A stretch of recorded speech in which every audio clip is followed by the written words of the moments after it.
what's going on, y'all? T-Bob here. And Jake as well. And you're about to watch a little OTB LSU. We're going to give you all the latest, greatest between LSU football, baseball, women's basketball, softball, and everything in between.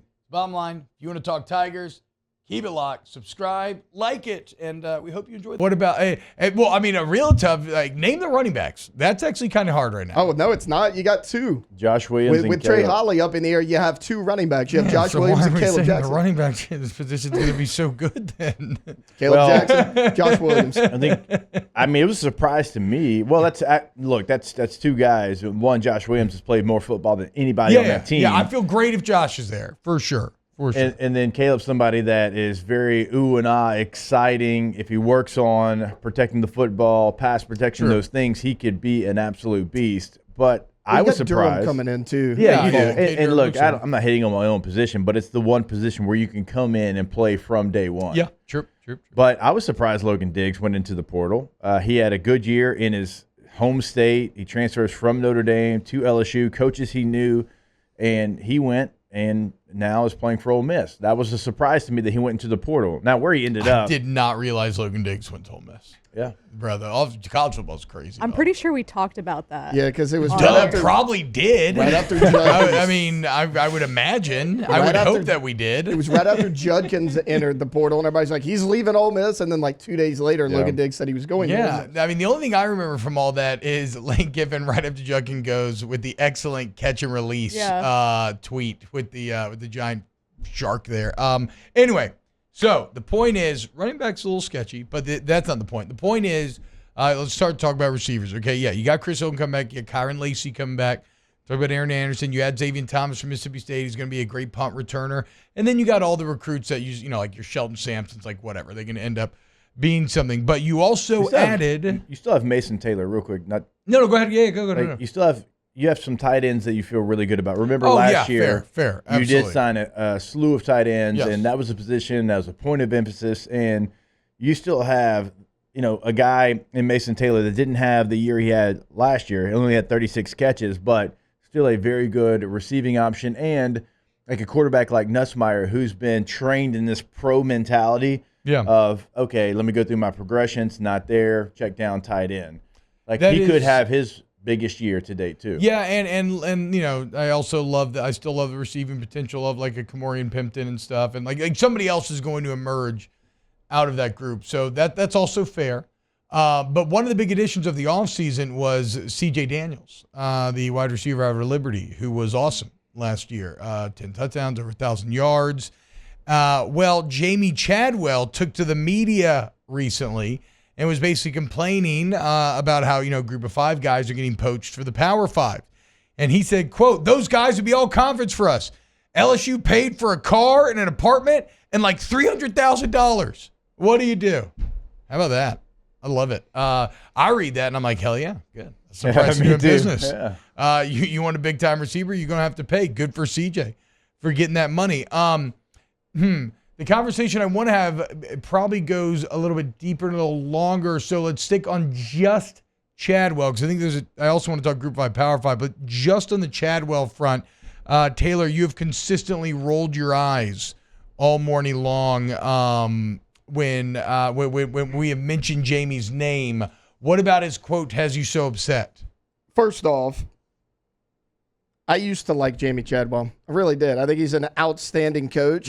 Why do coaches, they're going to get up there at the press conference and be like, I'm going to say something outlandish, and whether or not it's true, I have no proof of it. I'll never have any proof of it. It kind of just makes you look like an ass. And then he's saying, hey, our best players are getting poached from Power 5 schools. Is that right? And he may not remember this. He's got a lot going on. Luckily, I'm a lot more free than Jamey Chadwell is. Can anybody tell me where Caden Salter will be playing college football next season?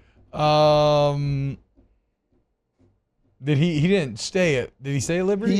He went to the transfer portal and then he decided to return to the Liberty Flames. So what the hell did Liberty and Jamey Chadwell pay Caden Salter to stay in school? Probably like $1 million. I mean, so that is Liberty got that big church money too. So I was gonna say that is the ironic part about this from Jamey is that I'm sure some of his Group of 5 counterparts have felt the same way about Liberty. when they have the best facilities and they have way more money to spend on players because Jamey Chadwell makes $4 million a year. Well, and that's why he left Coastal Carolina. Yeah. He was doing awesome there. He had the good quarterback at Grayson McCall. He leaves because Liberty has enough funds and enough all that to get him to that school. And then you're going to pay your starting quarterback a ton of money to stay in school, but you're going to say, oh, well, the Power 5, they're poaching our players, guys. I don't know what to do. Shut up, dude. No, they're not.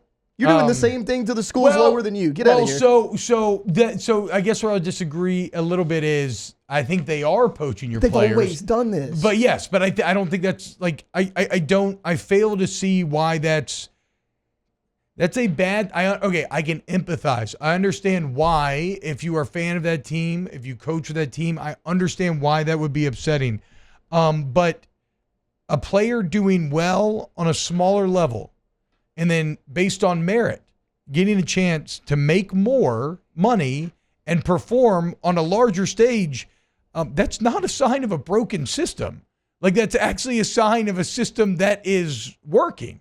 You earn bigger and better opportunity based on merit and performance and playing well. Like, I understand it sucks if you're the team losing those guys, but again, you're going to find me hard pressed to say that that's a broken system like they're trying to paint it as. Well, and what about all the people that have transferred before NIL was even a thing? They just wanted to go get playing time or play on a bigger stage. I mean, should Ohio State be mad at Joe Burrow that he went to LSU? Yeah, no, I mean, look, this has gone on for years. Okay, let's do this. Let's go to break. When we get back, I want to continue to kind of discuss this Power 5, Group of 5 divide, and is it wrong? Is it right? What's it? Do you want to add something, Jake, before we go? I was just going to say, so you have Jamey Chadwell, who has kind of that mindset, and then you have like a Chuck Martin, who's the head coach of Miami of Ohio, and he's got kind of the complete different mindset. He's like, look, we had Ivan Pace Jr. He was a great player for us, all-conference player for us. We had him for 3 years, and he went to Cincinnati for his last year, and now he's a starting linebacker in the NFL for the Minnesota Vikings. He said, I use that all the time. Hey, you might not finish here, but if you start here, here's where you can get, and we can get you to that point. He said, I've been able to get so many players that I never would have been able to get because that's been my recruiting tool. And he also said, because of the transfer portal, I can go in the state of Ohio, which is a great high school football state. And he said, guys that were usually going to, Pitt or Purdue or a school like kind of in that mold, he goes, well, now they're available to come to Miami of Ohio. Wow, Jake, what incredible takes. I mean, those guys, they're just the best. I think so. And if you think so, again, hit the like button, subscribe, ring the bell so you get notifications when we post every single day here on OTB LSU.